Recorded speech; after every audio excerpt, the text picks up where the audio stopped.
Hi, ഞാൻ doctor Srividya. നമ്മളുടെ interview സീരീസിൻ്റെ episode 1 ആണിത്.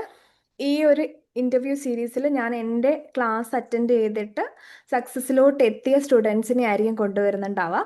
അപ്പോൾ അതിൽ തന്നെ ഇന്നത്തെ നമ്മുടെ ഗസ്റ്റ് ഏറ്റവും കൂടുതൽ വന്ന സ്റ്റുഡൻസിൽ തന്നെ ഏറ്റവും നല്ലൊരു രീതിയിൽ സക്സസ്സിലേക്ക് എത്തിയ ഒരാളാണ്. ആളുടെ പേര് ഡീജ എന്നാണ്. കൂടുതൽ ഡീജ ഇൻട്രൊഡ്യൂസ് ചെയ്യുന്നുണ്ടാവും. Hi Deeja. Hi ma'am. Hi. Hi. അപ്പോൾ ഡീജനെ ഇൻട്രൊഡ്യൂസ് ചെയ്തോളൂ. എവിടെയാണ് സ്ഥലം, എന്ത് ചെയ്യുന്നു? എൻ്റെ പേര് ദീജ. ഞാൻ താമസിക്കുന്നത് UAE-യിലാണ്. ഞാൻ നാട്ടില് പത്തനംതിട്ട പന്തളത്താണ് എൻ്റെ വീട്. ഞാൻ സോഫ്റ്റ്വെയർ ഡെവലപ്പർ ആണ്. ഞാൻ 2013 പാസ് ഔട്ട് ആയതാണ്. പക്ഷെ എനിക്കൊരു പ്രോപ്പറായിട്ട് നല്ലൊരു കരിയർ ബിൽഡ് ചെയ്യാൻ പറ്റിയിട്ടുണ്ടായിരുന്നില്ല. ഞാൻ ശ്രീവിദ്യ മാമിന്റെ ക്ലാസ്സിൽ ജോയിൻ ചെയ്തതിന് ശേഷമാണ് എനിക്ക് എന്റെ കരിയർ പ്രോപ്പറായിട്ട് എനിക്ക് നല്ല രീതിയിൽ ബിൽഡ് ചെയ്യണം എന്ന് പറഞ്ഞിട്ട് മാം ആണ് എനിക്ക് എല്ലാ ഗൈഡൻസും തന്ന് എനിക്ക് എന്റെ കരിയർ നല്ല രീതിയിൽ ബിൽഡ് ചെയ്യാൻ പറ്റിയതും എനിക്ക് എന്റെ എന്താ പറയാ ഒരു ദിവസം ഹാപ്പി ആയിട്ട് എനർജറ്റിക് ആയിട്ട് ഇരിക്കാൻ വേണ്ടിയിട്ടൊക്കെയുള്ള ഒരു ഗൈഡൻസും ഒക്കെ തന്നത് മാം ആണ്, ശ്രീവിദ്യ മാം ആണ്. Thank you so much. ഈ ഒരു ക്ലാസ്സിലോട്ട് ഡീജെ എങ്ങനെയാണ് എത്തിയത്? എങ്ങനെയാണ് നമ്മുടെ ക്ലാസ്സിനെ പറ്റി അറിഞ്ഞതും ഇങ്ങനെ ഒരു ക്ലാസ് അറ്റൻഡ് ചെയ്യണം എന്നുള്ളൊരു തോട്ട് വന്നതും? ഓക്കെ, ഇവിടെ എനിക്കുള്ള എന്തോ ഉണ്ട് അല്ലേ, നമുക്ക് കാണുമ്പോൾ തോന്നുമല്ലോ, ഓക്കെ ഇവിടെ എനിക്കുള്ള ആൻസർ എന്തോ ഉണ്ട്. അങ്ങനെയൊക്കെ തോന്നിയത് എപ്പോഴായിരുന്നു, എങ്ങനെയായിരുന്നു അതിലേക്കുള്ള ഒരു ജേണി?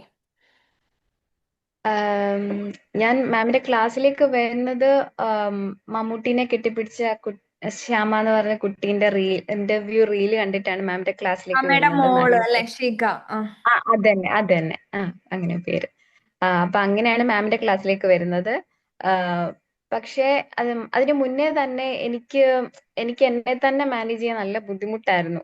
എന്നെ കൊണ്ട് കുറെ എന്റെ ഫാമിലിയിലാണെങ്കിലും എന്റെ ഹസ്ബൻഡിനാണെങ്കിലും ഒക്കെ എനിക്ക് റിലേഷൻഷിപ്പിലും ഒക്കെ എനിക്ക് എന്നെ തന്നെ ഒരു ദിവസം മാനേജ് ചെയ്യാൻ ഭയങ്കര പാടായിരുന്നു. അപ്പോ അങ്ങനെ ഇരിക്കുമ്പോ എനിക്കൊരു ഹെൽപ്പ് വേണം, എനിക്കൊരു ഗുരു വേണം. എങ്ങനെയാണ് ജീവിക്കേണ്ടത്, ലൈഫിന് ഒരു ഗൈഡ് ലൈൻ ഉണ്ടോ, എങ്ങനെയാണ് ഇത്രയും നാളും നമ്മുടെ മുതിർന്നവരൊന്നും പറഞ്ഞു കേട്ടതല്ല നമ്മുടെ ലൈഫിലുള്ള മുന്നോട്ട് ജീവിക്കാൻ വേണ്ടത് എന്ന് എനിക്കൊരു ബോധം വന്നിരുന്നു എന്റെ ലൈഫിന്റെ ഗതി അനുസരിച്ച്. ഉം. അപ്പോ എനിക്കൊരു ഗുരുവിനെ വേണം എന്നുള്ള ഒരു തോട്ട് എനിക്കുണ്ടായിരുന്നു. ഉം. ഉം. അപ്പോ എന്റെ ലൈഫിൽ ഒരു ഒരു ഒരു മേജർ ഇൻസിഡന്റിന് ശേഷം എനിക്ക് ഹെൽപ്പ് കിട്ടിയേ പറ്റുള്ളൂ എന്നൊരു സ്റ്റേജിൽ ആണ് ഞാൻ കുറെ പേരോട് അന്വേഷിച്ചിരുന്നു. പക്ഷെ ഈവൻ ഞാനൊരു കൗൺസിലിങ്ങിനും പോയിരുന്നു. അത് ശരി. അതൊന്നും ആ എനിക്കതൊന്നും വർക്കായില്ല. പക്ഷെ ഞാൻ കുറെ പേരോട് ചോദിക്കുന്നുണ്ടായിരുന്നു, പക്ഷെ ആർക്കും അറിയില്ല. പിന്നെ ഈ കുട്ടിയുടെ റീല് കണ്ടപ്പോ അതിൽ ഒരു ജസ്റ്റ് ഒരു വേർഡ് മെഡിറ്റേഷൻ ഒക്കെ ഉണ്ട്, നമ്മൾ ഭയങ്കര റിലാക്സ്ഡ് ആവും. ഈ രണ്ട് വേർഡ്സിലാണ്. പിന്നെ ഞാനൊന്നും നോക്കിയില്ല, എനിക്ക് അപ്പോ അർജന്റ് ഹെൽപ്പ് വേണമായിരുന്നു. അതെ. ആഹ് പിന്നെ അപ്പൊ തന്നെ ഞാൻ ഇൻസ്റ്റാഗ്രാമിൽ നമ്പർ എടുത്ത് ഞാൻ വാട്സാപ്പിൽ കോണ്ടാക്ട് ചെയ്യായിരുന്നു. ഓക്കെ. എന്തായാലും എന്റെ അന്ന് ഭാഗ്യം പോലെ തന്നെ തൊട്ടടുത്ത ദിവസം തന്നെ ആയിരുന്നു മാമിന്റെ ക്ലാസ് സ്റ്റാർട്ട് ചെയ്യുന്നത്.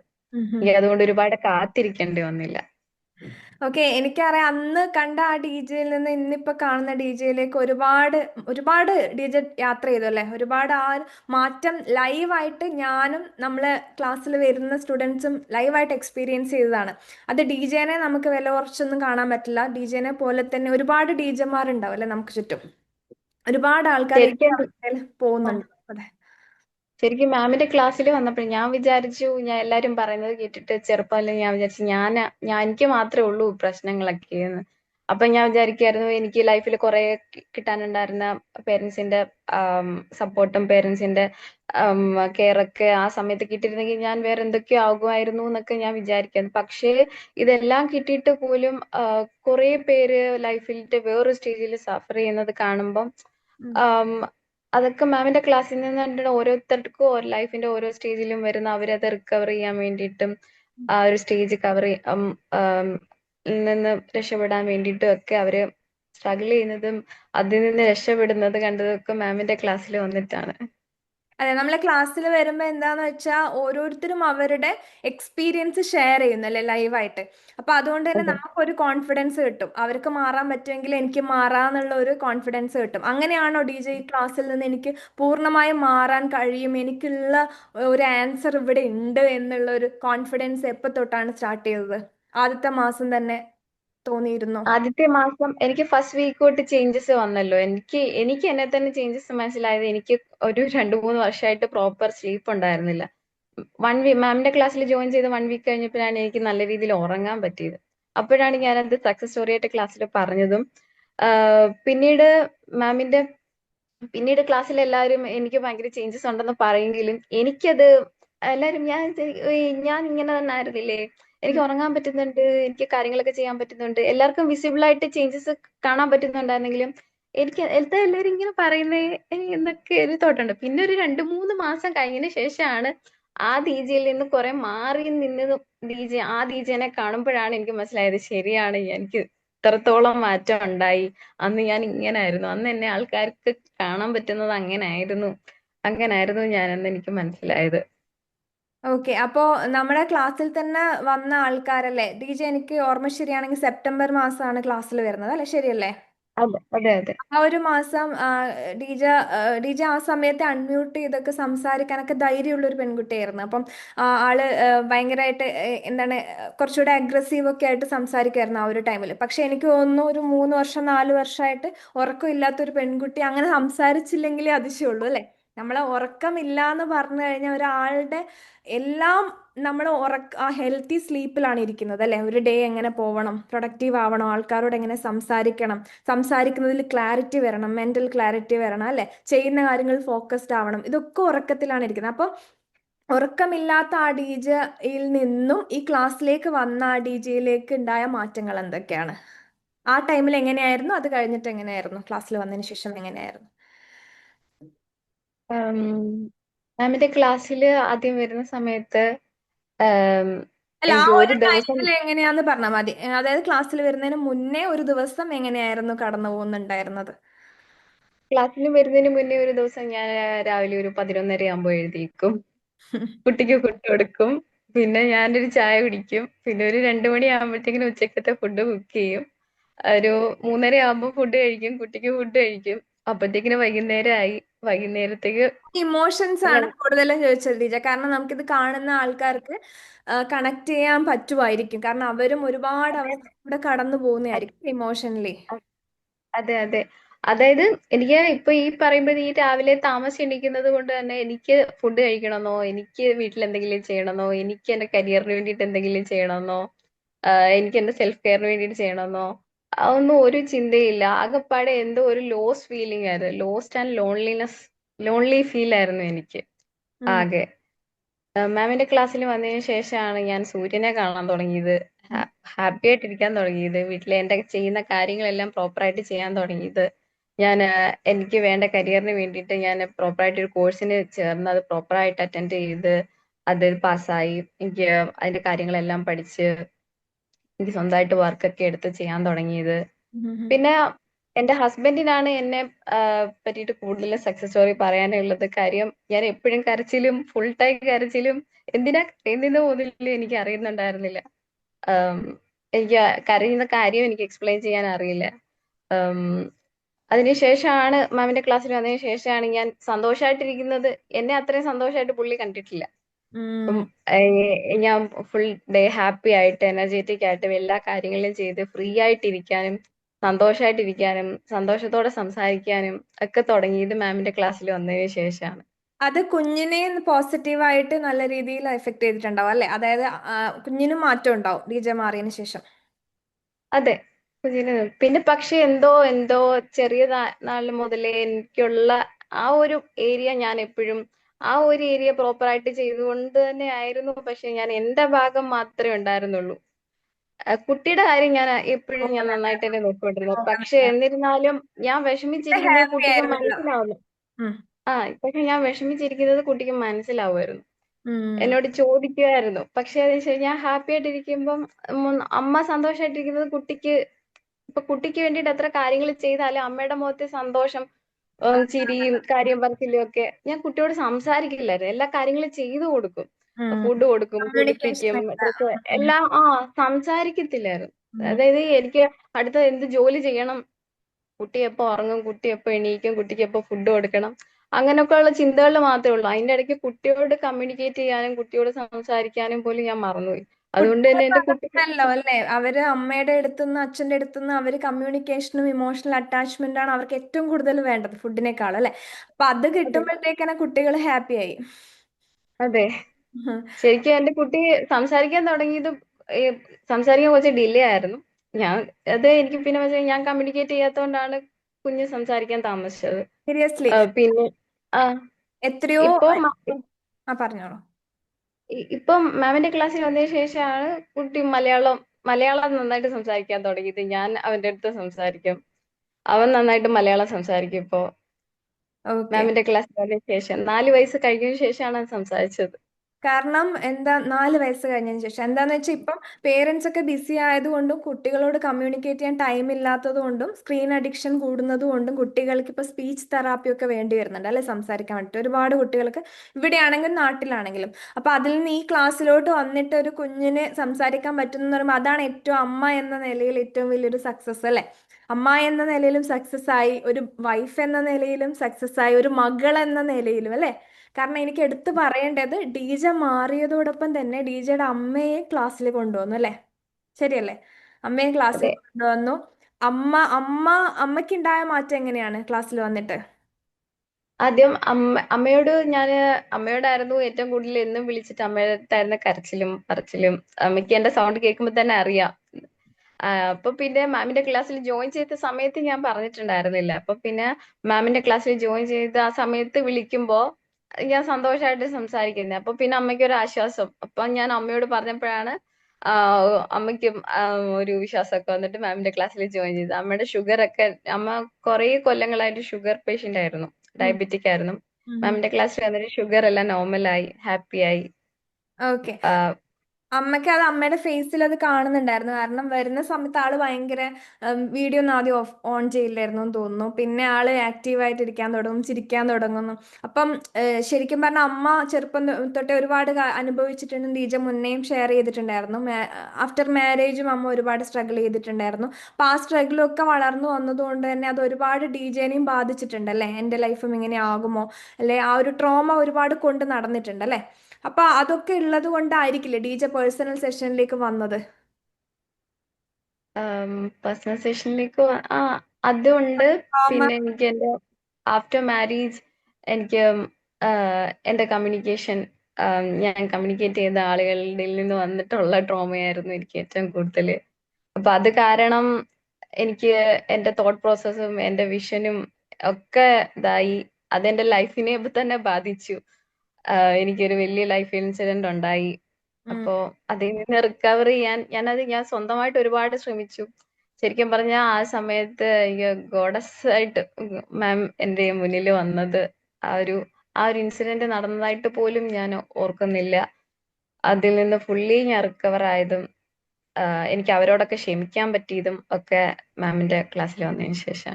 ഇപ്പം ആൾക്കാരെ വിചാരിക്കും ഓക്കെ അവരങ്ങനെ ചെയ്തത് കൊണ്ട് ഞാനും തിരിച്ചങ്ങനെ ചെയ്യണം, അല്ലെങ്കിൽ എന്തിനു ഞാൻ ക്ഷമിക്കുന്നു, എന്തിനു ഞാൻ താഴ്ന്നു കൊടുക്കുന്നു എന്നൊക്കെ ആയിരിക്കും ആൾക്കാർ ചിന്തിക്കുന്നത്. പക്ഷെ ക്ഷമ, ഫോർഗിവ്നെസ് എന്ന് പറയുന്നത് വലിയൊരു കാര്യമാണ് അല്ലെ. നമ്മൾ എത്രത്തോളം ഫോർഗിവ് ചെയ്യുന്നു അത്രത്തോളം നമ്മൾ നമ്മുടെ ഗോൾ അച്ചീവ് ചെയ്യാൻ ഡിസേർവിങ് ആവും, ശരിയല്ലേ.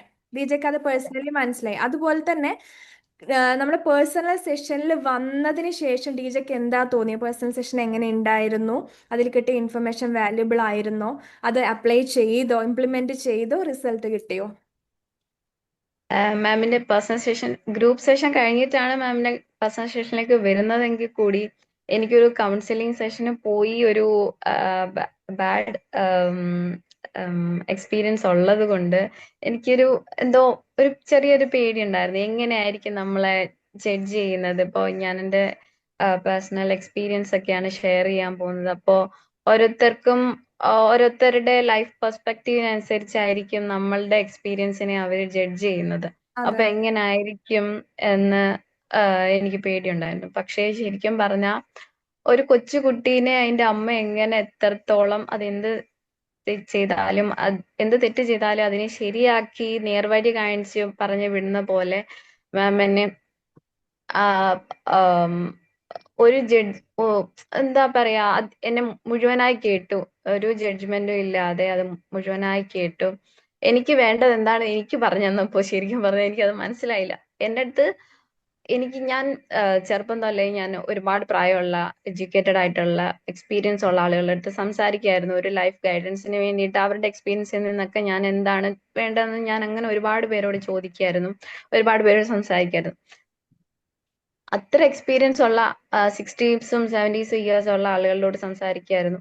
ആഹ് അവരുടെ അടുത്തുനിന്ന് പോലും കിട്ടിയിട്ടില്ലാത്ത ഒരു ഫുൾ പോസിറ്റീവ് പ്രോപ്പർ ഗൈഡൻസ്, നല്ല വാക്കുകൾ മാത്രം. മാം എനിക്ക് എന്റെ ലൈഫിൽ ഇനി എന്താണ് എനിക്ക് വേണ്ടതെന്ന് പറഞ്ഞു തന്നപ്പോ ഉം, എനിക്ക് അതൊക്കെയാണ് വേണ്ടതെന്ന് എനിക്ക് മനസ്സിലായില്ല. കാര്യം എന്റെ അടുത്ത് ആരും അങ്ങനെ പറഞ്ഞിട്ടില്ല. ലൈഫ് ഇങ്ങനെയൊക്കെയാണോ, ഓരോരുത്തരുടെ ലൈഫ് ഇങ്ങനെയൊക്കെയാണോ, ഓരോരുത്തർക്ക് അർഹതയുള്ളതൊക്കെ കിട്ടുള്ളൂ, ഇതൊക്കെയാണ് ലൈഫ്, നിങ്ങൾക്ക് കിട്ടുന്നത് നിങ്ങൾക്ക് അർഹതയുള്ളതാണ്. ഉം, എന്തോ നമ്മളെയൊക്കെ എന്തോ ഒരു രീതിയിലാണ് ആളുകൾ കണ്ടിരുന്നത്. അല്ലെങ്കിൽ നിങ്ങൾക്ക് ഇതൊക്കെ ഉള്ളൂ, ഉം. ഇത്രയ്ക്ക് ആഗ്രഹിക്കാൻ പാടുള്ളൂ എന്ന രീതിയിലാണ് ആളുകൾ പറഞ്ഞിരുന്നത്. പക്ഷെ അതിൽ നിന്നെല്ലാം വ്യത്യസ്തമായി നിങ്ങൾക്ക് നിങ്ങളെ എല്ലാ നല്ല കാര്യങ്ങളും കിട്ടാൻ വേണ്ടിയിട്ട് നിങ്ങൾ അർഹതയുള്ള ആളാണ്, നിങ്ങളൊരു നല്ല വ്യക്തിയാണ്, നിങ്ങൾക്ക് ഇങ്ങനെയൊക്കെ കിട്ടും, നിങ്ങൾക്ക് ഇങ്ങനെയൊക്കെ ചെയ്യണം, നിങ്ങൾക്ക് ഇതൊക്കെയാണ് ലൈഫിൽ വേണ്ടതെന്ന് ഒരാൾ വന്ന് പറയുമ്പോഴത്തേക്കിനും ശരിക്കും പറഞ്ഞാ ഉം, ഒരു ഒരു ഒരു ദൈവം നേരിട്ട് വന്ന് പറയുന്നത് പോലെ എനിക്ക് തോന്നിയത്. ഇങ്ങനൊക്കെ ആ ഫസ്റ്റ് ഒരു എക്സ്പീരിയൻസ് ആയിരുന്നു മാമിന്റെ അടുത്തുനിന്ന്. ഇപ്പം മാം എന്നെക്കാട്ടിലും പ്രായം കുറഞ്ഞ ആളാണ്.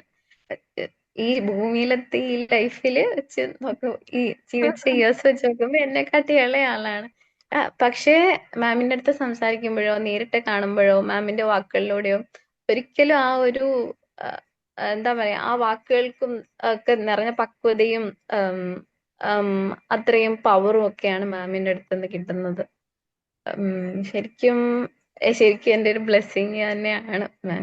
അല്ല, എനിക്ക് എൻ്റെ ഒരു ചൈൽഡിഷ് പാർട്ട് ഉണ്ട് കേട്ടോ ഡീജ. ഞാനിപ്പോ ക്ലാസ്സിൽ ഓ, ടീച്ചിങ് ആണ് എനിക്ക് ഇഷ്ടം. ഞാൻ ക്ലാസ് എടുക്കുന്നുണ്ടെങ്കിലും കൂടെ എൻ്റെ ചൈൽഡിഷ് പാർട്ട് ഉണ്ട്. അത് ഇപ്പം ചില ആൾക്കാർ പറയില്ലേ, നമുക്ക് ആരെയും എല്ലാവരും അത് കാണിക്കാൻ പറ്റണം എന്നില്ലല്ലോ. നമുക്ക് കംഫർട്ടബിൾ ആയാലും നമ്മൾ വീട്ടിലായിരിക്കും അങ്ങനെ, നമുക്ക് അതും വേണം അല്ലേ. നമുക്കിപ്പോൾ എത്ര ഏജ് ആയാലും നമുക്ക് ആ കിഡിഷ് ആ ചൈൽഡിഷ് ഒരു ബിഹേവിയർ നമ്മുടെ ഉള്ളിൽ വേണം. ആ അതുണ്ടെങ്കിൽ മാത്രമേ നമ്മൾ ഇന്നർ ആ ചൈൽഡ് ഹാപ്പി ആവുള്ളൂ.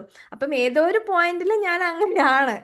പക്ഷെ ഇത് ആ പാഷൻ ആയതുകൊണ്ട് ക്ലാസ് എടുക്കുന്നത് എനിക്ക് ഏറ്റവും വളരെ ഇഷ്ടമുള്ള, എനിക്ക് ഹാപ്പിനെസ് തരുന്ന ഒന്നായതുകൊണ്ട് തന്നെ അതിൽ ഇൻവോൾവ് ചെയ്തിട്ട് നമുക്ക് ചെയ്യാൻ പറ്റുന്നു. ഇപ്പം നമ്മൾ പാഷൻ കണ്ടുപിടിച്ച് കഴിഞ്ഞാൽ, ലൈഫ് പേർപ്പസിലോട്ട് എത്തിക്കഴിഞ്ഞാൽ നമുക്കത് എഫേർട്ട്ലെസ് ആയി തോന്നും അല്ലേ. അതിൽ ഭയങ്കര നമ്മൾ അതെ ഇൻവോൾവ് ആയിരിക്കും. അപ്പൊ അതുകൊണ്ട് തന്നെ ഡി ജെക്ക് ആ ഒരു പേഴ്സണൽ സെഷൻ ഭയങ്കര യൂസ്ഫുൾ ആയിരുന്നു അല്ലേ അന്നത്തെ. അതെ അതെ അതെ. അത് അപ്പൊ മാം അത് പറഞ്ഞ കാര്യങ്ങൾ എനിക്ക് കുറെ മാം പറഞ്ഞ പ്രാക്ടീസസ് ഒക്കെ ചെയ്ത് കുറെ നാൾ കഴിഞ്ഞിട്ടാണ് എനിക്ക് മനസ്സിലായത്, ഓക്കെ എനിക്ക് ഇതൊക്കെയാണ് വേണ്ടത്. ഞാനത് അക്സെപ്റ്റ് ചെയ്തത്. കാര്യം പെട്ടെന്ന് ഒരാൾ വന്നിട്ട് ഓക്കെ നിങ്ങൾക്കൊരു $100 million ലോട്ടറി അടിച്ചു, ഇതാണ് നിങ്ങളുടെ അത് ഗിഫ്റ്റ് കാർഡ്, ഇതാണ് നിങ്ങൾ ഇത് പോയി പൈസ റിസീവ് ചെയ്തോളൂ എന്ന് പറയുമ്പോഴത്തേക്കും നമ്മളൊന്ന് ഒന്ന് ഒന്ന് അത് റിയലൈസ് ചെയ്യാൻ വേണ്ടി കുറച്ച് സമയം എടുക്കില്ലേ. അതെ, അതുപോലെ ആയിരുന്നു മാമിന്റെ വാക്കുകള്. ശരിക്കും പറഞ്ഞാൽ നമുക്കിപ്പോ നിന്നിൽ ഇങ്ങനെ ഒരു കഴിവുണ്ട്, അല്ലെങ്കിൽ നിനക്കിത് അച്ചീവ് ചെയ്യാൻ കഴിയും, അല്ലെങ്കിൽ നിന്റെ പൊട്ടൻഷ്യൽ ഇതാണ് എന്നൊന്നും പറഞ്ഞു തരാൻ ശരിക്കും പറഞ്ഞാൽ നമുക്ക് ഒരാൾ ഉണ്ടായിട്ടുണ്ടാവില്ല അല്ലെ. ചെറുപ്പത്തിലാണെങ്കിലും അല്ലെ, ഇപ്പം സ്കൂൾ ടൈമിലാണെങ്കിലും ടീച്ചേഴ്സിന് ഓരോ കുട്ടികളെയും നോക്കി പറയാനൊന്നും അവർക്ക് ടൈം ഉണ്ടാവില്ല അല്ലെ. ഇന്ന കുട്ടിക്ക് ഇന്ന കഴിവുണ്ട് എന്നുള്ളെങ്കിൽ ഈവൻ ദോ ഡീജ ഭയങ്കര സ്റ്റുഡിയസ് ആയിരുന്നു അല്ലെ സ്കൂൾ ടൈമിൽ. ഞാൻ പക്ഷെ ഈ കാര്യങ്ങളെല്ലാം ആരും പറഞ്ഞു തന്നില്ലെങ്കിൽ കൂടി എനിക്ക് കുറെ കാര്യങ്ങൾ അറിയായിരുന്നു.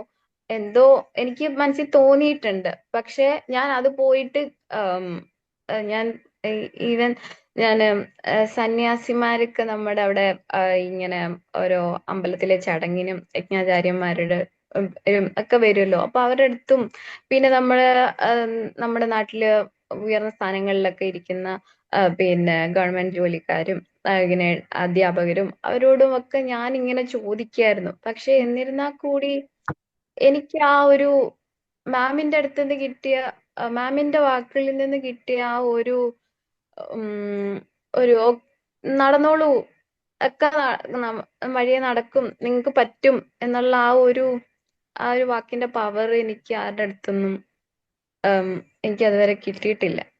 ഇത് എല്ലാവരും വിചാരിക്കും ഞാൻ ഡി.ജെനെ കൊണ്ട് ഫോഴ്സ്ഫുള്ളി പറയിപ്പിക്കുന്നതാണെന്ന്. നിങ്ങൾക്ക് ചിലപ്പോൾ കമൻസ് വരാം. പക്ഷേ ഇത് ഡി.ജെയുടെ കണ്ണിലും ബോഡി ലാംഗ്വേജിലും നോക്കി നിങ്ങൾക്ക് മനസ്സിലാവും. അത് ഉള്ളിൽ നിന്ന് വരുന്നതാണ് അല്ലേ ഡി.ജെ? അത് ഉള്ളിൽ ഇഷ്ടം കൊണ്ട് അല്ലെങ്കിൽ ആ ഒരു എക്സ്പീരിയൻസ് ചെയ്തു അല്ലേ, സക്സസ് ആവുമെന്ന് എക്സ്പീരിയൻസ് ചെയ്ത ആളാണ് പറയുന്നത്.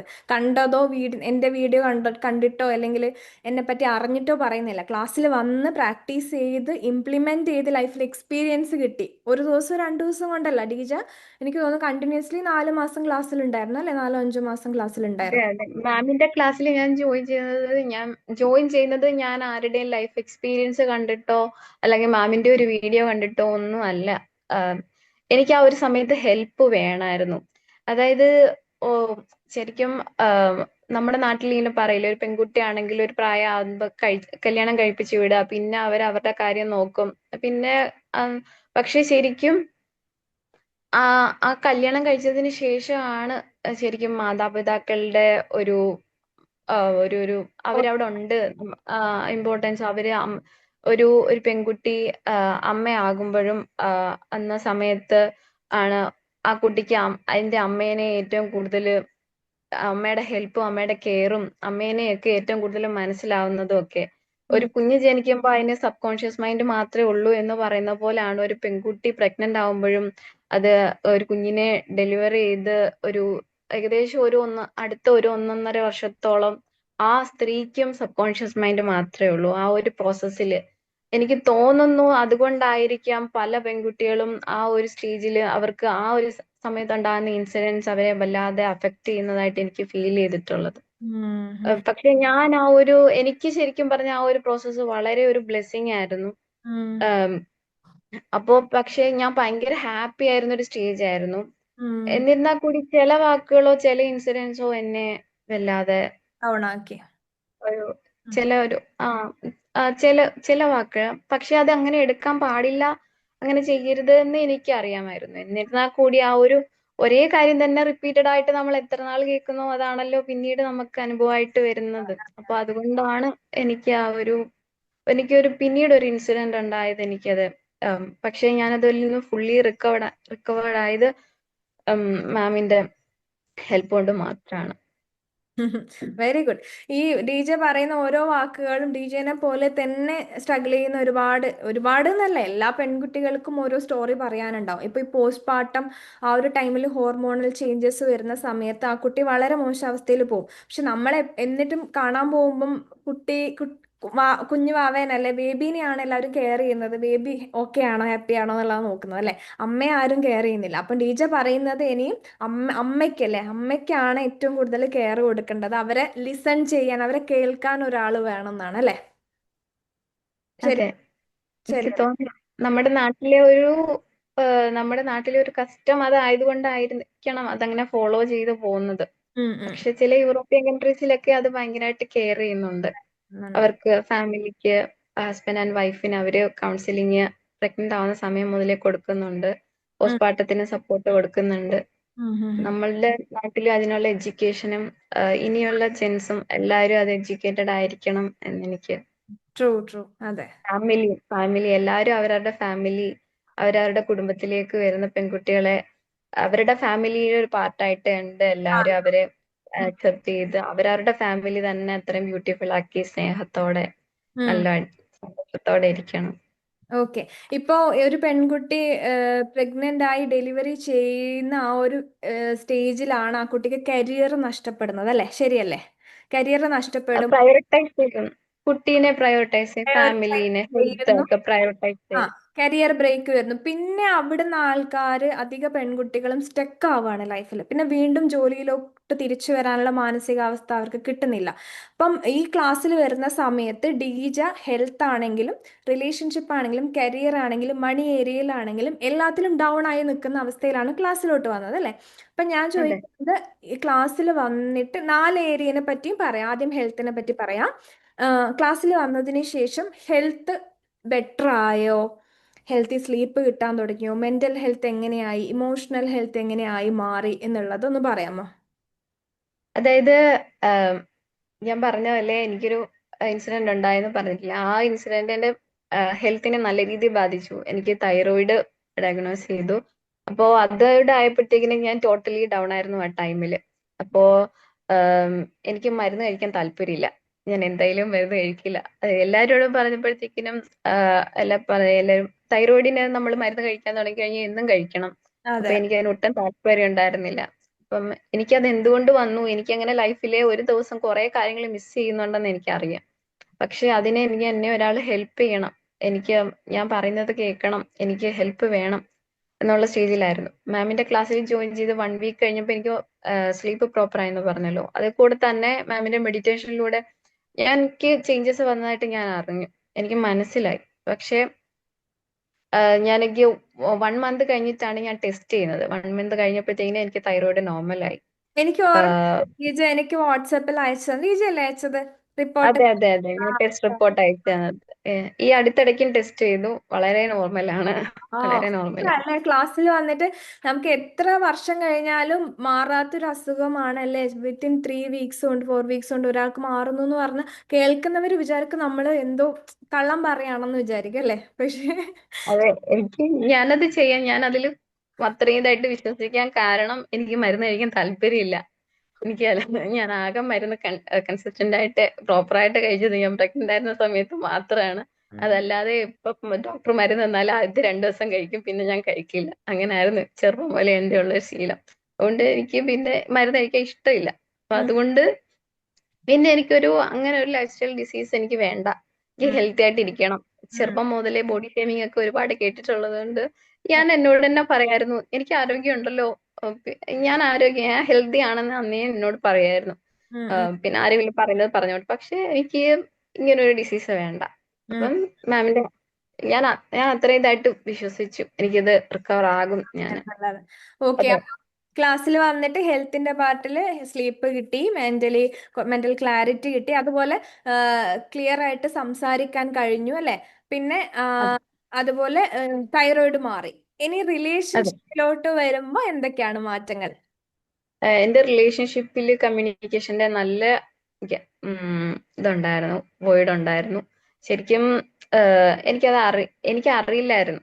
അതായത് എന്റെ റിലേഷൻഷിപ്പിനൊരു എന്താ പറയാ, ഒരു ഒരു ഒരു ഒരു ജീവനില്ല, അതിനൊരു ജീവൻ കൊടുക്കണം, അതിന് വേണ്ട കാര്യങ്ങളൊക്കെ ഇല്ല എന്നുള്ളത് എനിക്ക് അറിയില്ലായിരുന്നു. നമുക്ക് രണ്ടുപേർക്കും അറിയില്ലായിരുന്നു. ഞങ്ങൾ അങ്ങനെ സംസാരിക്കാറില്ല. ഹസ്ബൻഡിന് നല്ല ബിസിയാണ് ജോലിയിൽ. ആഴ്ചയിൽ 7 ദിവസം ചിലപ്പോൾ ജോലി ഉണ്ടാവും, ബിസിയാണ്. പിന്നെ ഞാൻ വീട്ടിലെ കാര്യങ്ങളിലൊക്കെ നോക്കി. അങ്ങനെ ആം, അങ്ങനെ ആകെപ്പാടെ ഒരു ഒരു ഒരു ഡ്രൈ ഫീൽ ആയിരുന്നു ഫുള്ള്. മാമിന്റെ ക്ലാസ്സിൽ വന്ന് ജോയിൻ ചെയ്ത് ഞാൻ പിന്നെ ഇമോഷണലി ഹാപ്പി ആവാൻ തുടങ്ങി. എന്റെ ഹാപ്പിനെസ് വേണ്ട പുള്ളി ഹാപ്പി ആവാൻ തുടങ്ങി. പിന്നീട് മാം പറഞ്ഞ പോലെ പ്രാക്ടീസസ് ഒക്കെ ചെയ്ത് അഫിമേഷൻസ് ഒക്കെ ചെയ്ത് ആം, കുറെ കഴിഞ്ഞപ്പോഴാണ് ഞങ്ങള് ശരിക്കും ഹസ്ബൻഡും ഈ ജോലിയുടെ പ്രഷറൊക്കെ കാരണം ഡയബറ്റിക് ആയിരുന്നു. പുള്ളി ഇങ്ങനെ ജിമ്മിൽ പോയി എക്സസൈസ് ചെയ്യാനോ ഡയറ്റ് ഫോളോ ചെയ്യാനോ ഒന്നും പുള്ളിക്ക് താല്പര്യവുമില്ല. ഉം. അങ്ങനെ പുള്ളിയുടെ ഫ്രണ്ട് സർക്കിൾ മാറി. പുള്ളി എക്സസൈസ് ചെയ്യാൻ പോയി, ബാഡ്മിന്റൺ കളിക്കാൻ പോയി, നല്ല ഫ്രണ്ട് സർക്കിൾ ഉണ്ടായി. അങ്ങനെ പുള്ളി എനർജറ്റിക് ആയി. അപ്പോൾ പുള്ളിയുടെ ഷുഗർ ലെവൽ നോർമൽ ആവാൻ തുടങ്ങി, പുള്ളി ഹാപ്പി ആവാൻ തുടങ്ങി. പിന്നെ ഞങ്ങൾ സംസാരിക്കാൻ തുടങ്ങി, ഞങ്ങളുടെ ഫാമിലി ലൈഫ് കുറച്ചുകൂടെ നല്ല ബെറ്റർ ആവാൻ തുടങ്ങി. അങ്ങനെ പിന്നെ കാരണം അതേപോലെ പറയാം. എന്റെ സന്തോഷം എന്റെ അമ്മയ്ക്കും, അമ്മയെ ഹാപ്പിയായി. അങ്ങനെ. ശരിക്കും പറഞ്ഞാൽ നമുക്ക് എത്ര കോടി രൂപ കൊടുത്താലും കിട്ടാത്ത കാര്യങ്ങളാണല്ലേ ഈ ഒരു ചെറിയ ക്ലാസ്സിലൂടെ. ചെറിയ ക്ലാസ് എന്ന് ഞാൻ പറയുകയാണെങ്കിൽ നിങ്ങൾക്ക് അത് വലിയ ക്ലാസ് ആണെന്ന് എനിക്കറിയാം. ഈ ഒരു ക്ലാസ്സിലൂടെ നിങ്ങൾക്ക് ഉണ്ട് കിട്ടിയത് അല്ലേ. അതായത് അതെ ഹസ്ബൻഡുമായിട്ട് ഒരു അണ്ടർസ്റ്റാൻഡിങ്ങിൽ എത്തുന്നു, ഹസ്ബൻഡിന് മാറ്റം വരികയാണ് ഡി ജെയിലൂടെ.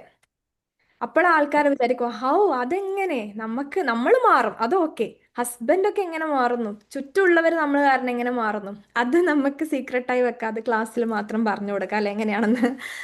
അതെ, എനിക്ക് എപ്പോഴും പരാതിയായിരുന്നു അതിനു മുന്നേ. അപ്പൊ സംസാരിക്കുന്നില്ല, ഞങ്ങൾ ആകെ സംസാരിക്കുന്നത് നമ്മൾ സംസാരിക്കുന്നില്ല എന്ന്. അതായിരുന്നു ആ ഒരു 2 ലൈനായിരുന്നു ഞങ്ങൾ സംസാരിച്ചുകൊണ്ടിരുന്നത്. ഇല്ല, നമ്മൾ അങ്ങോട്ട് സംസാരിക്കുന്നില്ല ഇങ്ങോട്ട് സംസാരിക്കും, ഇതായിരുന്നു കമ്മ്യൂണിക്കേഷൻ ഉണ്ടായത്. ഇപ്പൊ അതൊക്കെ മാറി. ഹസ്ബൻഡ്.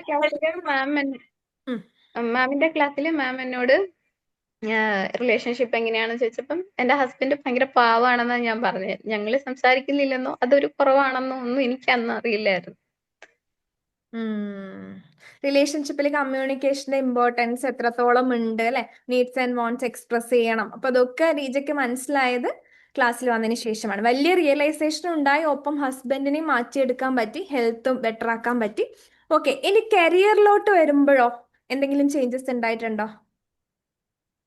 എനിക്ക് ഞാൻ ക്ലാസ് ഫസ്റ്റ് ആയിരുന്നു, നന്നായിട്ട് പഠിച്ചു. എന്നാൽ കൂടി എനിക്ക് ഈ ജോലി വേണം എന്ന് ധൈര്യത്തോടെ പോവാൻ എനിക്കൊരു പറ്റുന്നുണ്ടായിരുന്നില്ല. ഏകദേശം ഒരു 10-12 കൊല്ലത്തോളമായി ഞാൻ പഠിച്ചിറങ്ങിയിട്ട്.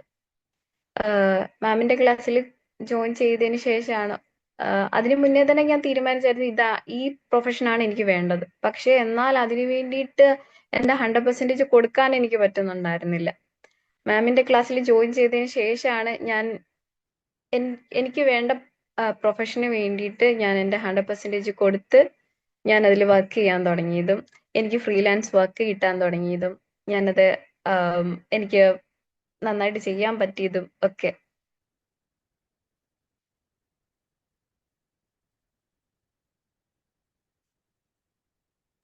ഓക്കെ, സോറി, അതൊരു കോള് വന്നപ്പം ഇടക്ക് മ്യൂട്ട് ചെയ്തതാണ്. ഓക്കെ, അപ്പം ഹെൽത്ത് പറഞ്ഞു, റിലേഷൻഷിപ്പ് പറഞ്ഞു, കരിയർ പറഞ്ഞു. അപ്പം മണി ഏരിയയിൽ ഉണ്ടായ മാറ്റം, ഹസ്ബൻഡിന്റെ മണി ഏരിയയിലും ഡീജ മാറ്റം വരുത്തിന്ന് വലിയൊരു സക്സസ് സ്റ്റോറി ക്ലാസ്സിൽ റിവീൽ ചെയ്യുണ്ടായി. അപ്പൊ അതും കൂടെ പറയാം. ഹസ്ബൻഡിന് കുറെ ക്രെഡിറ്റ് കാർഡ്സ് ഉണ്ടായിരുന്നു. ഞങ്ങളൊരു ക്രെഡിറ്റ് കാർഡ്, ഈ UAE-യിലുള്ള മിക്കവാറും എല്ലാ ബാങ്കിന്റെ ക്രെഡിറ്റ് കാർഡ് ഞങ്ങളുടെ കയ്യിലുണ്ടായിരുന്നു.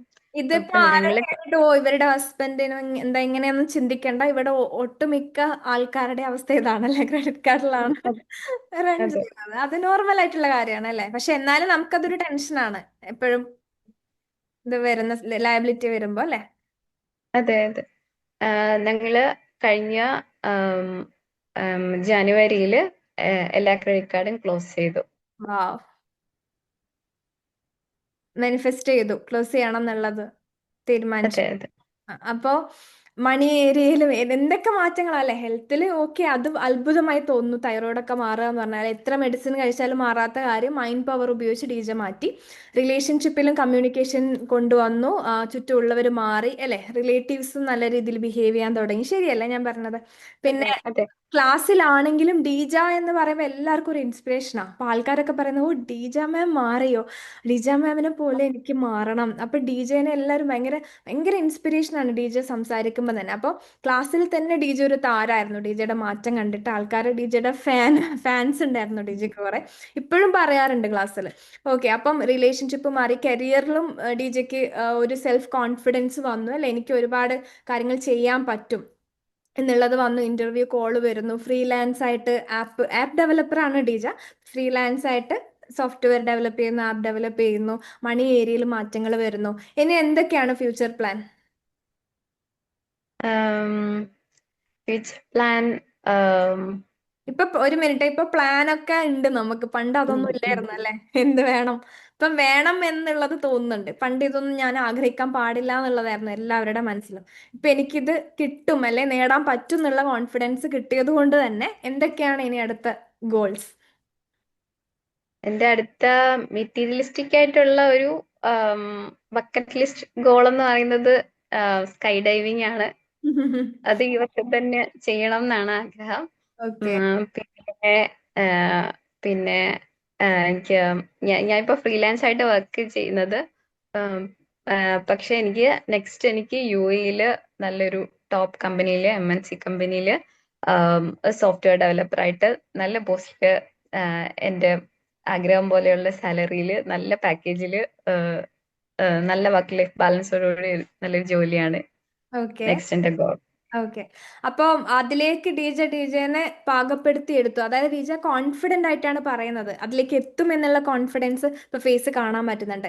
ഒന്നുമില്ലാതെ പിന്നെ എല്ലാത്തിലും സീറോ ആയിരിക്കുന്ന പെൺകുട്ടി ഈ ഒരു ജേണിയിലോട്ട് വന്നിട്ട് എനിക്ക് ഈ ലെവലിലേക്ക് എത്താൻ പറ്റുമെന്ന് ആ ചിന്തിച്ച് തുടങ്ങുന്നിടത്താണല്ലേ അവളുടെ സക്സസ് എന്ന് പറയുന്നത്. അങ്ങനെ ചിന്തിക്കുന്നത് തന്നെ ഒരു വലിയൊരു കാര്യമാണ് ഡിജെനെ സംബന്ധിച്ചിടത്തോളം.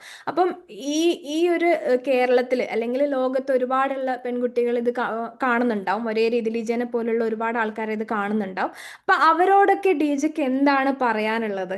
ഡിജെയുടെ മാറ്റം ഡിജെക്ക് അറിയാം, എങ്ങനെ ആയിരുന്നു ഇപ്പൊ എങ്ങനെയാണെന്ന് കറക്റ്റ് അറിയാം. അപ്പൊ ഡിജെ വന്ന ജേണി എന്താന്ന് അറിയാം. അതുകൊണ്ട് തന്നെ അവർക്ക് മാറാൻ പറ്റുമോ, അല്ലെങ്കിൽ അവർക്ക് എന്ത് മെസ്സേജ് ആണ് ഡിജെക്ക് കൊടുക്കാനുള്ളത്? എല്ലാവരും നല്ല സൂപ്പർ ആയിട്ടുള്ള ആളുകളാണ്. നിങ്ങളുടെ മനസ്സിലുള്ള ആഗ്രഹം നിങ്ങൾക്ക് തീർച്ചയായിട്ടും നേടിയെടുക്കാൻ പറ്റും.